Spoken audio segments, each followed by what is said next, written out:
श्रीराम.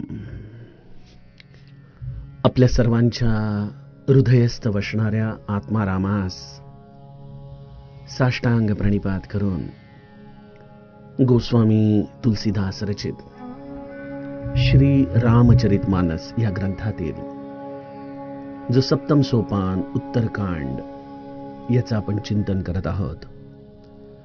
सज्जन हो, हे आपलाच कथा चिंतन क्रमांक 1156. आपण गेल्या चिंतन प्रवाहामध्ये मनुष्य जन्मामध्ये आलेलं अपयश हा तो कशा पद्धतीने काळ, कर्म किंवा ईश्वर यांच्यावरती फोडून मोकळा होत असतो, अशा या मनुष्य जन्मामध्ये तो कशा पद्धतीने या गुणांच्या अधीन राहून स्वतःचं हित साधत नाही, या नाशवंत असलेल्या गोष्टींनाच जो आपल्या जीवनाचं सर्वोच्च ध्येय ठरवतो आणि असं अलौकिक मनुष्य देह प्राप्त करूनही स्वतःचं हित साधत नाही, अशा या अज्ञानी जीवांची झालेली अवस्था प्रभू रामचंद्रांच्या मुखातून ऐकली. आपण गेल्या दोह्याच्या चौपायांचं गायन केलं खरं, परंतु 43व्या दोह्यामध्ये ही जी त्रिसूत्री भगवंताने सांगितलेली आहे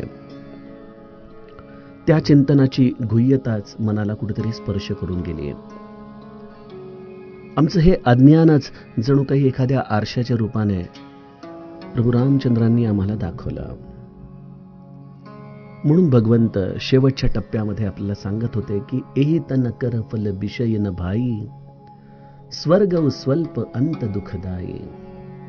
हे बंधूंनो, हे मनुष्य शरीर म्हणजे केवळ सुख उपभोगण्यासाठी केलेली व्यवस्था नाही. या मनुष्य जन्माच्या आधारानेच तुम्हाला बुद्धी प्राप्त जाईल. सत्संगतीमधून तुम्हाला विवेक प्राप्त झाला, जो विवेक तुम्हाला जगण्याचं ध्येय मिळवून देईल. अशा या मनुष्य जन्माच्या आधाराने केवळ पाप पुण्याचा हिशोब करत बसू नका. पुण्याचा संचय करून केवळ स्वर्गाची अभिलाषा धरू नका, कारण स्वर्गाचे भोग देखील कधी ना कधीतरी संपणारे आहेत आणि त्या सुखांच्या अंताच्या पलीकडे शेवटी दुःखच तुमच्या समोर ठाकलेलं आहे. त्यामुळं अशी लोक जी मनुष्य शरीर प्राप्त करूनही केवळ विषयांसाठी जगत असतात, प्रभू रामचंद्र म्हणतात ते मूर्ख आहेत, जे अमृताच्या बदल्यामध्ये विष प्राशन करतात. सज्जनो, अशा रीतीने भगवंत आपल्याला या मनुष्य देहाची किंमत सांगत आहे. गेल्या दोह्यामध्येच आपण चौपायांचं गायन केलं असल्यामुळं पुन्हा द्विरुक्ती नको. आपण थेट या उर्वरित चौपायांचं चिंतन करूयात. प्रभू रामचंद्र म्हणतायत, ताही कबहु भल कहहि न कोई, गुंजा ग्रह ही परस मनी खोई. सज्जनो, बघा, आपल्याकडं IQ तपासण्याची एक पद्धत असते. या इंटेलिजंट कोशनच्या आधाराने मनुष्य हा किती बुद्धिमान आहे हे तपासलं जातं. या बुद्धिमत्तेच्या आधाराने त्याचं कुठले विषय पक्के आहेत, तो कुठल्या विषयांमध्ये गती मिळवू शकेल, त्यासाठी त्याने कुठलं क्षेत्र अभ्यासासाठी निवडावं, इथपर्यंत आता विज्ञान विकसित होत आलेलं आहे. परंतु हा जो आमचा बुद्ध्यांक आहे तो आमचं खरंच परमहित करणारा आहे का हो, हा प्रश्न आहे. कारण जगातल्या बुद्धिमानातल्या बुद्धिमान व्यक्तीला देखील आपलं हित कशामध्ये आहे हे कळतं का, हाच खरा प्रश्न आहे. किंबहुना हित या शब्दाची आमची व्याख्या काय, आम्ही कशाला हित म्हणणार? उत्तम संसार, पैसा अडका, मुलं बाळ, नाव लौकिक याच्या पलीकडं हित या शब्दाची आम्हाला नेमकी काय व्याख्या करता येऊ शकेल? हित तर ती गोष्ट आहे की ज्याच्या आधाराने आमचं हे चालू असलेलं दुःख चक्र हे कायमस्वरूपी संपून जाईल आणि हे दुःख चक्र संपवण्यासाठी म्हणून संत आमच्या जीवनामध्ये येतात. परंतु बघा, मनुष्याचा बुद्ध्यांक कसा आहे की संत मिळाल्यानंतरही तो संतांच्याकडून या नश्वर गोष्टींचीच मागणी करत राहतो. मी नेहमी माझ्या लहानपणीचं उदाहरण देतो ना, की जसं एखाद्या मंदिरामध्ये जात असताना, एखादी जत्रा असताना आई आणि मूल त्या जत्रेमधून मंदिराच्या दिशेने चाललंय. मुलाचं लक्ष आहे खेळण्याच्या दुकानांकडे, खाऊच्या गोष्टींकडे. मुलगा आईजवळ हट्ट करतोय. आई म्हणते की ठीक आहे, आपण सर्वप्रथम पहिले मंदिरात जाऊन देवाचं दर्शन घेऊत, मग या गोष्टी घेऊत. नाही, मला आधीच पाहिजेत, मला आधीच पाहिजेत. आई मुलाला देवाकडे नेतीये आणि मूल आईला या जत्रेतल्या गोष्टींकडे नेत आहे. मला असं वाटतं की we are all grown up childs. आमच्या आतमध्ये तो लहान वयातला बालिशपणा हा जशाचा तसाच आहे. त्यामुळे या जीवनामध्ये जरी आम्ही स्वतःला बुद्ध्यांकाच्या आधाराने सुविद्य समजत असलो, हुशार समजत असलो, तरी आमच्या इतका अज्ञानी दुसरा खरंच कोणी नाही. प्रभू रामचंद्र म्हणतायत की जे पारसमणी देऊन त्याच्या बदल्यात गुंजा घेतात त्यांना कधी कोणी चांगलं म्हणेल का, बुद्धिमान म्हणेल का? बघा, आपल्याकडे आता ती पद्धत राहिली नाही, परंतु लहानपणी तो गुंज पत्ता असायचा बघा, जो म्हटलं तर एखाद्या झाडाचं पानं आहेत, परंतु त्याची ती चव, त्याची ती गोडी. आणि त्यामुळं या अशा गुंजासाठी एखादा अत्यंत अनमोल असा पारसमणी जर कोणी देऊ लागलं तर त्याची किंमत काय, याची किंमत काय? परंतु मनुष्य अशा वेळेला विचार करत नाही. या गुंजाच्या मोबदल्यामध्ये पारसमणी देऊन तो ती वस्तू घेतो. गोस्वामीजी हे उदाहरण आम्हाला का देत असतील? याचं कारण असंच आहे की आम्ही देखील या जीवनाच्या मोबदल्यामध्ये या नश्वर गोष्टी मागतो. हा मनुष्य देह हाच मुळी एक विशेष पारसमणी आहे, ज्याच्या आधाराने भगवत प्राप्ती करता येऊ शकते. जीवनामधली सर्वोत्तम गोष्ट आम्हाला साध्य करता येऊ शकते. परंतु गाडी पाहिजे, बंगला पाहिजे, मुलं बाळ पाहिजेत, पैसा अडका पाहिजे, सन्मान पाहिजे, या सगळ्या नश्वर गोष्टींचंच आम्ही नित्य मागणं या जीवनाच्या सरणाऱ्या प्रत्येक क्षणाबरोबर करत राहतो. काय साध्य केलं आम्ही? आणि गंमत अशी आहे सज्जनो की कुठली शाळा आम्हाला लहानपणापासून ह्या गोष्टींच्या विषयी कधी जागृतच करत नाही. आमचं परमहित कशात आहे हे आम्हाला लहानपणापासून कधी कोणी शिकवतच नाही. अशा या परमहिताला साध्य करण्यासाठी सर्वोत्तम देह, आणि तो म्हणजे मनुष्य देह. आपण म्हणाल की ठीक आहे, या पारस म्हणायच्या बदल्यात आम्ही गुंजा घेतला, आम्हाला आवडतो म्हणून घेतला, त्याने नुकसान काय आहे? फार मोठं नुकसान आहे सज्जनो. गोस्वामीजी म्हणतात, आकर चारी लच्छ चौरासी, जोनी भ्रमत यह जीव अविनाशी. या मोहमायेमध्ये हा जीव या नश्वर गोष्टींमध्ये लुब्ध राहतो आणि त्या गोष्टींना सोडून एका टप्प्यावरती स्वतः या मनुष्य देहाचा त्याग करून पुन्हा अनंतात विलीन होतो. कुठं जातो तो? सज्जनो, भगवद्गीता आम्हाला सांगते ना की तो कुठं जात नाही, तो कुठून येत नाही. तो केवळ कपडे बदलल्याप्रमाणे एका योनीमधून दुसऱ्या योनीमध्ये भटकत असतो, फिरत असतो. ते इंग्लिशमध्ये म्हटलं जातं ना, वी आर ऑल सोलमेट्स. आम्ही सगळे आत्मिक मित्र आहोत. बघा, आपल्या घरामध्ये एखादं श्वान का यावं, त्याचा आपल्याला का सहवास मिळावा? काही कृमी कीटक हे आपल्याच घरांमध्ये का यावेत, त्यांचा आपल्याशी कुठला ऋणानुबंध आहे? हे सगळे जण आमचे आत्मिक मित्र आहेत. कुठल्या ना कुठल्या तरी टप्प्यावरती आमची आणि त्यांची भेट झालेली आहे. आज आम्हाला त्याची जाणीव नाही, परंतु या सगळ्या असलेल्या जीवांची अतृप्त वासना त्यांना या वेगवेगळ्या असलेल्या योनींमध्ये घेऊन जाते. कुठल्या खाणी आहेत ज्या या जीवांना प्रगटवत असतात? अंडज, स्वेदज, जारज आणि उद्भीज. या ज्या 4 खाणींमधून जीवाचं प्रागट्य होत असतं.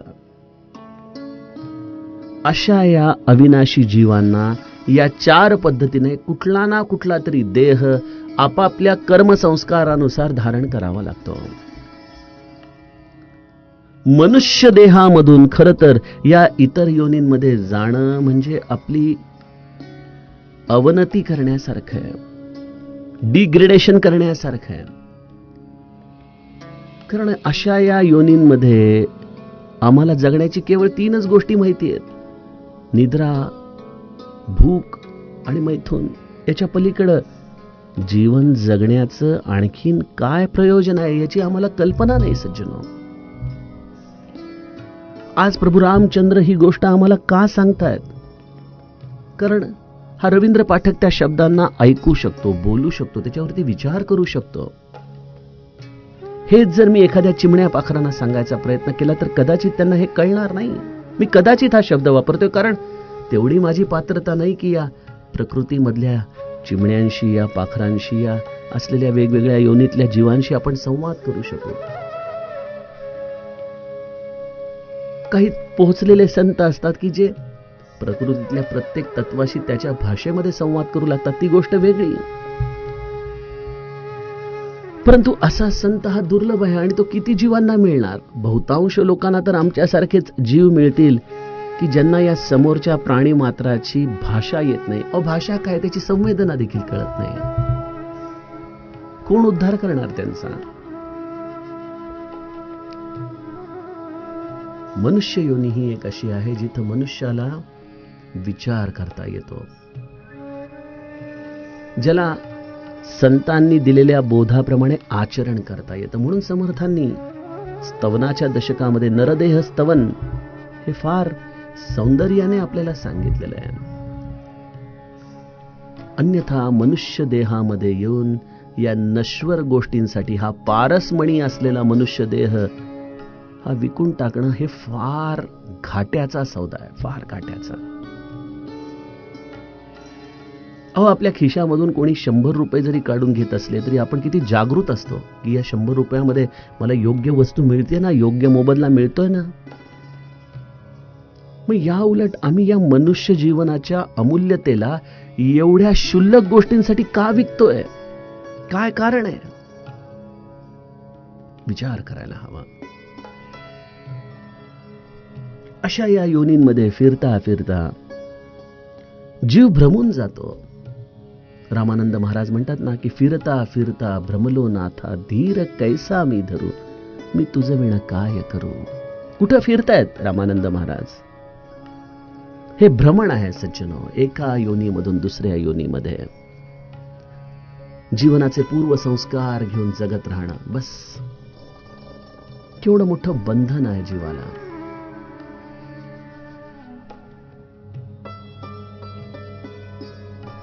आमच्याकडे त्या बंगल्यामध्ये कुठं कोपऱ्यात पक्षी अंडी घालतात, त्यातून छोटीशी त्या पक्ष्यांचा चिवचिवाट ऐकू येत असतो. त्या पक्ष्यांच्या मातांना आपल्या पक्ष्यांसाठी काही ना काहीतरी कृमी कीटक आणायला, दाना पाणी आणायला बाहेर जावं लागतं. आणि नेमका याच गोष्टीचा संधी साधून जवळपास फिरणारी मांजर त्या पक्ष्यांच्या घरट्यावरती हल्ला करते, त्या निष्पाप निरपराध जीवांना खाऊन टाकते. काय करू शकतात ते? काहीच करू शकत नाही. अनेकदा त्यांची आई जीवाच्या आकांतापासून ओरडत असते, परंतु एवढ्या मोठ्या मांजरीच्या जवळ जाणं हे तिला देखील शक्य नाही, कारण तिचा एखादा पंजा किंवा एखादा दात हा देखील तिच्या प्राणावरती उठू शकतो. परंतु बघा काय गंमत असते या प्रकृतीमध्ये. त्या मांजरांनी घातलेली पिल्ल ही बऱ्याचदा त्यांचाच बाप असलेला बोका कोणीतरी येऊन सहजपणे खाऊन जातो. म्हणजे प्रत्येकाला त्याची त्याची कर्म ही कशा पद्धतीने बाधक ठरत असतात. फिरत सदा माया कर प्रेरा, काल कर्म स्वभाव गुण घेरा. त्यामुळे खरोखर या जगामध्ये कोण राजा आहे? कोण असा आहे जो स्वतंत्र आहे, जो अनभिषिक्त सम्राट आहे या देशाचा, या राज्याचा, या भूमीचा, या जन्माचा? कोणीच नाही. प्रत्येक जण काळाने बांधलेला आहे. जो काळाने उत्पन्न झाला त्याला एक विशिष्ट स्थिती देखील प्राप्त होते आणि तोच काळ त्याला लयाला देखील घेऊन जातो. कोण असा आहे जो आपल्या कर्मांची फळं भोगत नाही? पक्ष्यांच्या घरट्यामध्ये अंडी फोडून खाणारी मांजर आपल्या देखील असलेल्या या पिल्लांना अशाच पद्धतीने लुप्त होताना बघत असते. स्वभाव आणि गुण हे देखील मनुष्य जन्माचा एक अविभाज्य घटक आहे. त्यामुळे जीव हा एक प्रकारे या अशा 4 तत्वांमध्ये वेढलेला असतो: काल, कर्म, स्वभाव आणि गुण. आणि या प्रत्येक कर्माची फळच भोगत त्या कर्माच्या संस्काराच्या आधाराने त्याचा हा प्रवास चाललेला असतो. आम्हाला कधी शीण येत नाही का? असं वाटत नाही की अरे मला आठवतं लहानपणी एक विनोद. एकदा 2 मुलं असतात, फार व्रात्य खेळत आयुष्यभर त्यांनी आपला वेळ वाया घालवलेला असतो. 10वी मध्ये अनेक वर्ष बसूनही सतत नापास झाल्यामुळे घरातले वैतागलेले असतात. एकदा खूप त्यांना अदवा तद्वा बोलतात, तेव्हा दोघेही जण ठरवतात की आता जाऊन आपण जीवच द्यायचा, आत्महत्या करायची, बस आपल्याला नाही जगायचं. असं म्हणून आत्महत्याला येतात. आणि तेव्हा एक मुलगा दुसऱ्या मुलाला म्हणतो, अरे थांब थांब थांब म्हणे, आपण आत्महत्या नको करायला. अरे काय झालं म्हणे? अरे मी ऐकलंय की आत्महत्या केली की पुन्हा जन्माला येतो आणि पुन्हा 10वी पर्यंतचं शिक्षण करावं लागेल. अरे इथं 10वी पर्यंत येता येता म्हणे मिसुरडं फुटली, लग्नाचं वय झालं, पुढच्या जन्मामध्ये कधी 10वीला येणार? नको म्हणे, नको आत्महत्या करायला. सचिनो, हा जरी विनोद असला तरी त्यामध्ये फार कटू सत्य भरलेलं आहे. आम्ही हे केवळ भ्रमण करतोय. हा आमचा देहाचा कंटाळा केवळ आम्हाला पुढच्या जन्माची एक प्रकारे तयारी करून देतोय. आणि या मनुष्य जन्म सोडून इतर असलेल्या योनींना काळ, कर्म, स्वभाव आणि गुण यांचं बंधन अधिक घट्ट आहे. त्यातून ते बाहेर पडू शकत नाहीत. मनुष्य हा कदाचित या 4 गुणधर्मांना पार करून मायातीत होऊ शकतो, भगवंतापर्यंत जाऊ शकतो. परंतु ही गोष्ट इतरांसाठी अशक्य मी असं म्हणणार नाही, परंतु अतिदुर्लभ आहे, अतिदुर्लभ. एखाद्या माऊलीचा हात एखाद्याच रेड्याच्या मस्तकी पडतो. एखाद्या रामानंद महाराजांच्या चरणी एखाद्याच हरणाला आपला देह सोडता येतो. काही मोजक्याच गायींना श्री महाराजांचा सहवास प्राप्त होतो. कोण आहे असा की जो या सर्व प्राणी मात्रांचा देखील उद्धार करू शकेल? आणि त्यामुळं बंधन हा या प्राणी मात्रांसाठी ठरलेला एक फार मोठा शाप आहे. मनुष्य देखील बंधनात आहे, परंतु त्याला उत्क्रांतीच्या आधाराने या सगळ्या बंधनांना तोडून पलीकडे जाण्याची संधी आहे. गोस्वामीजी म्हणतात की कबहुक करी करुणा नरदेही, देत ईस बिनु हेतु सनेही. अकारण स्नेह करणारा ईश्वर क्वचितच दया करून या बंधनांमध्ये अडकलेल्या प्राणी मात्रांवरती कृपा करून त्यांना मनुष्य शरीर प्रदान करतो. भागवत पुराणामध्ये व्यासांनी एक फार छान तत्व सांगितलंय, ज्याचा संदर्भ समर्थांनी 8व्या दशकातील 7व्या समासात घेतलाय. पाप पुण्य समता घडे, तरीच नरदेह जोडे, येरवी हा जन्म न घडे, हे व्यास वचन भागवती. पाप आणि पुण्याचं समत्व जेव्हा घडतं तेव्हाच नरदेह प्राप्त होतो. आपण म्हणाल की अहो इथं व्यासाने तर लिहिलंय की पाप आणि पुण्य समत्वाने झालं की नरदेह मिळतो. आणि इकडे गोस्वामीजी म्हणतायत की कबहुक करी करुणा नरदेही, देत ईस बिनु हेतु सनेही. म्हणजे रामाच्या कृपेने मनुष्य शरीर प्रदान होतं का पाप पुण्य समान झाल्यानंतर मनुष्य देह प्राप्त होतो? याचं नेमकं उत्तर काय? सचिनो, क्रिकेटमध्ये मॅच टाय झाल्यानंतर त्याच्या पुढचे नियम ठरवणारी लोक वेगळीच असतात बरं का. सगळ्या प्रकारच्या गोष्टी जर सारख्या झाल्या तरी देखील कुठला तरी असा नियम असतो की ज्याचा तुम्ही कधी विचारच केलेला नसतो. त्यामुळे पाप पुण्य समसमान होतं तेव्हा भगवंताच्या कोर्टात तुमची केस येते आणि मग तिथं जसा दयेच्या अर्जावरती राष्ट्रपती विचार करतात, तिथं राष्ट्रपतींनी अर्ज स्वीकारावा किंवा न स्वीकारावा यासाठी मानवता नावाचं एक फार महत्वाचं कार्ड त्यांच्याकडे आहे. त्याचा ते वापर करतील न करतील, त्या पद्धतीने राम कृपा करतो, तेव्हा पाप पुण्याच्या समत्वाने असलेला हा जीव कदाचित नरदेहामध्ये जाऊ शकतो. म्हणून गोस्वामीजी देखील बरोबर आहेत आणि महर्षी व्यास देखील बरोबर आहेत. असा हा अनंत प्रयत्नांनी दुर्लभ असलेला मनुष्य देह मिळाला, भगवंताच्या कृपेने मिळाला. आणि अशा मनुष्य देहाला प्राप्त झाल्यानंतर कदाचित आणखीन सद्भाग्य हे आपल्या वाटेला आलं, जसा आम्हा मंडळींच्या वाटेला ते सद्भाग्य आलंय. काय सद्भाग्य आहे? समर्थांनी देखील नरदेह स्तवनामध्ये सांगितले की हा नरदेह जर सुदृढ असेल, त्याच्यामध्ये कुठलीही खोट नसेल, पांगळा नसेल, स्वावलंबी नसेल, त्या काळानुसार तो स्त्रीचा देखील देह नसेल. कारण आजही आपण बघतो की स्त्रियांचं स्वातंत्र्य किंवा स्त्रियांच्या विषयी असलेला आदर हा समाजामध्ये कित्येकदा शब्दांनी व्यक्त होतो, परंतु वस्तुस्थितीमध्ये तो असेलच याची खात्री देता येत नाही. 400 वर्षापूर्वी काय असेल सज्जनो? म्हणून समर्थांनी नरदेह स्तवन असं म्हटलंय. अनेकांच्या भुवया उंचावल्या जातात की अरे समर्थांनी असं का म्हटलं? स्त्री देह देखील मुक्तीसाठी योग्य नाही असं समर्थांना म्हणायचंय का? नाही सज्जनो, त्या काळच्या स्थितीनुसार स्त्रियांवरती असलेली बंधनं हा एक भाग आहेच.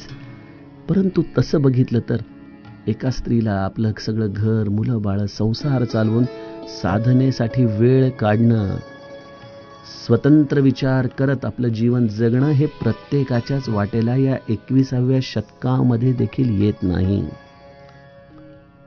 म्हणून समर्थांनी देखील नरदेह स्तवन म्हटलं, गोस्वामीजींनी देखील म्हटलं की नरतनुभव बारिधी कहू बेरो.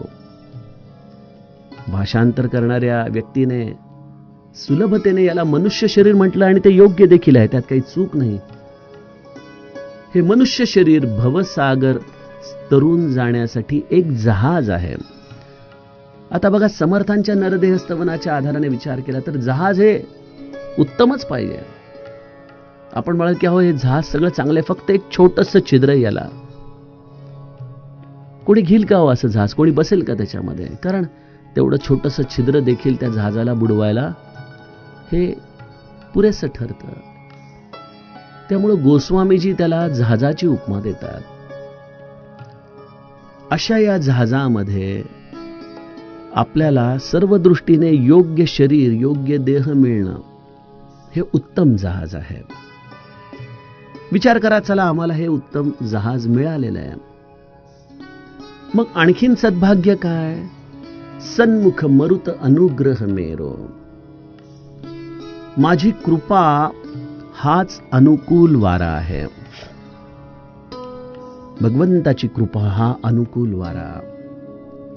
बघा, आपण गेल्या टप्प्यामध्ये बघितलं ना की काल ही कर्म ही ईश्वर ही मिथ्या दोष लगाई. ईश्वरावरती देखील जीव हा दोष लावत असतो. ठीक आहे, ईश्वराला करुणा येतेच, तुमच्या प्रयत्न तुम्ही सतत चालू ठेवावेत. त्याच्या करुणेचा पाझर कधी फुटेल सांगता येत नाही. श्री महाराज गोष्ट सांगायचे ना 2 शेतकऱ्यांची, की दुष्काळी भागामध्ये असलेले 2 शेतकरी, त्यातील एक शेतकरी दरवर्षी आपल्या शेजारच्याला म्हणायचं की यावर्षी देखील शेतामध्ये नांगरणी करण्यात काही अर्थ नाही, अरे पाऊस पडतच नाही, गेले कित्येक वर्ष झाले, उगीच कष्ट करायचे, वाया घालवायचा वेळ. पण दुसरा मित्र काही ऐकायचा नाही. तो आपला दररोज सकाळी नांगर जोडून शेतात मधले तण काढून टाकायचा, नांगरून ठेवायचा आणि पावसाची वाट बघत बसायचा. हे कार्य करत असताना शेजारचा नेहमी शेतकरी हसून म्हणायचा, अरे कशाला उगीच घाम गाळतोयस, काही होणार नाही, असं सगळं जळून जाणार आहे. आणि त्या वर्षी मात्र आकाशामध्ये ढग दाटून आले आणि सुंदर पाऊस पडला. ज्या मित्राने नांगरणी केली होती त्याचं कार्य झालं, त्याने लगेच बीज पेरलं. परंतु ज्याने तण काढले नव्हते, नांगरणी करून ठेवली नव्हती, त्याच्यावरती पाऊस पडूनही काही उपयोग झाला नाही, केवळ तिथं गवत उगवलं बस. सज्जन, त्यामुळे आपण साधन करत राहावं, कर्म करत राहावं, भगवंताच्या कृपेची वाट पाहत राहावी. त्याच्यावरती मिथ्या दोष देऊ नये. जे आपल्या हातात आहे ते आपण करावं. आणि भगवंत म्हणतो की असा एक टप्पा येतो आयुष्यामध्ये की ज्या वेळेला माझ्या कृपेचा अनुकूल वारा तुम्हाला प्राप्त होतो. अशा या जहाजामध्ये या भवसागरातून पार होत असताना अनुकूल वारा देखील मिळाला. आणि मग या जहाजाचा जो कर्णधार आहे, जो अत्यंत हुशार आहे, प्रगल्भ आहे, त्याचं नाव आहे सद्गुरू. कर्णधार सद्गुरु दृढ नामा. सद्गुरू या मजबूत जहाजाचा कर्णधार आहे. आता बघा, देह जेव्हा मजबूत असतो तेव्हा सद्गुरूकडे कर्णधार पद देणं देखील जीवाला अवघड पडतं. अरे तुम्हाला काय कळतं, तुम्ही तसबिरीत आहात, मी लाथ मारीन तिथं पाणी काढणार आहे. हा अहंकार जीवाला सद्गुरूकडे आपलं कर्णधार पद देऊ शकत नाही. सद्गुरूकडे कर्णधार पद देणं हे फार अवघड आहे. तुम्ही जे कराल ते योग्य आहे, तुम्ही जसं सांगाल ते योग्य आहे, हे सद्गुरूकडे कर्णधार पद देणं आहे. शरणागत होऊन राहणं हे सद्गुरूकडे कर्णधार पद देणं आहे. अशा या सद्गुरूने या जहाजाचा ताबा घेतला आणि एवढं सगळं असूनही जे दुर्लभातलं दुर्लभ असं साधन आहे ते तुम्हाला सुलभ झालं. सद्गुरूने तुम्हाला नामस्मरणासारखं साधन दिलं जे दुर्लभ आत्मप्रचितीला तुमच्या हृदयामध्ये प्रगटवतं. परंतु जर मी एवढं सगळं अनुकूलता मिळाल्यानंतरही नामस्मरणच केलं नाही तर, गोस्वामीजी म्हणतात, दुर्लभ साज सुलभ करी पावा. अशा रीतीने दुर्लभ साधन सद्गुरूने सुगम करून दिलं. परंतु तरी देखील जो न तरय भवसागर नर समाज अस पायी, सोकृत निंदक मंदमती आत्मा हनगती जाई. जो मनुष्य अशी सर्व साधनं मिळूनही भवसागरातून तरून जात नाही, त्याला कृतज्ञ का नको म्हणायला, त्याला मंदबुद्धी का नको म्हणायला, तो आत्महत्यारा आहे असं का नको म्हणायला. खरी आत्महत्या तर ही आहे की सुदृढ देह, भगवत कृपेचा अनुकूल वारा, सद्गुरू रूपी कर्णधार, दुर्लभ आत्मप्रचितीला प्राप्त करून देणारं साधन, आणि हे सगळं मिळूनही साधन विन्मुख राहून जो आपल्या जीवनाचा घात करून घेतो तोच खरा आत्महत्यारा आहे. बघा, गोस्वामीजींच्या या ज्ञानसंपदेमध्ये त्यांची आत्मप्रचिती ही महत्वाची आहेच, परंतु आत्मप्रचिती असताना देखील समर्थांनी प्रामाणिकता सोडली नाही. समर्थांनी दासबोधाच्या आधी या दासबोधाला कुठल्या कुठल्या ग्रंथांचा आधार आहे हे स्पष्टपणे सांगितलंच आहे. गुरुगीता, हंसगीता अशा पद्धतीने 18 गीतांचा उल्लेख समर्थांनी केलाय. ही प्रामाणिकता आहे. गोस्वामीजींनी देखील आपली आत्मप्रचिती या रामायणामध्ये पदोपदी घातली, परंतु त्याच गोस्वामीजींनी श्रीमद भागवतामधल्या एका अत्यंत सुंदर श्लोकाचा जसाचा तसा अनुवाद आम्हाला या 44व्या दोह्याच्या अंतिम टप्प्यात सांगितलाय. नरतनुभव बारिधी कहू बेरो, सन्मुख मरुत अनुग्रह मेरो. मी हा श्लोक तुम्हाला दासबोधामधूनच सांगतोय. 8व्या दशकातला 7व्या समासात जो समर्थांनी आम्हाला भागवताच्या आधाराने सांगितला. मला वाटतं हा एकादश स्कंदामधला साधारणतः 20व्या अध्यायाच्या पलीकडचा कुठला तरी श्लोक आहे. श्लोक असा आहे की नृदेह माध्यम सुलभम सुदुर्लभम प्लवम सुकल्पम गुरुकर्णधारम मयानुकूले नभस्वतेरितम पुमान भवाब्धिम न तरेत्स आत्महा. सर्वप्रथम नरदेह हा अत्यंत दुर्लभ आहे. भगवत कृपेने तो सहज मिळाला, जो सुदृढ होडीसारखा आहे. गुरुदेव हे त्याचे कर्णधार आहेत. भगवंताची कृपा हा अनुकूल वारा आहे. आणि हे सर्व मिळूनही जो मनुष्य भवसागरातून तरून जात नाही तो आत्महत्यारा समजावा. इति श्रीमद भागवत.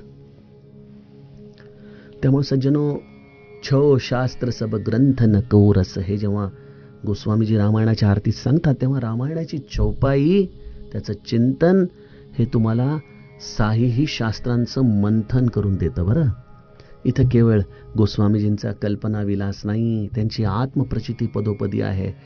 या महादेवाच्या मानसातून आलेले हे शब्द आहेत आणि ते मग शास्त्रबाह्य किंवा वेदबाह्य कसे असू शकतील? आणि त्यामुळं तुम्हाला या चौपाईच्या मागं दडलेल्या श्रीमद भागवताच्या श्लोकाचा देखील उल्लेख सांगणं हे क्रमप्राप्त ठरतं. समर्थांनी देखील दासबोधामध्ये वेळोवेळी जेव्हा जेव्हा त्यांना प्राकृतातल्या ओव्यांचं समर्थन करायचं तेव्हा तेव्हा शास्त्रार्थ या रूपाने ग्रंथातले श्लोक लिहिलेले आहेत. त्या ग्रंथातल्या श्लोकांचा संदर्भ देखील त्यांनी आपल्याला दिलेला आहे. अशा या मनुष्य जन्माचं हे महात्म्य प्रभू रामचंद्र अयोध्येमध्ये आपल्या राजमहालात उपस्थित असलेल्या सर्वांना सांगतायत. सज्जनो, त्यातील पुढील कथाभाग आपण उद्याच्या कथाप्रवाहामध्ये बघूयात. जानकी जीवन स्मरण जय जय राम.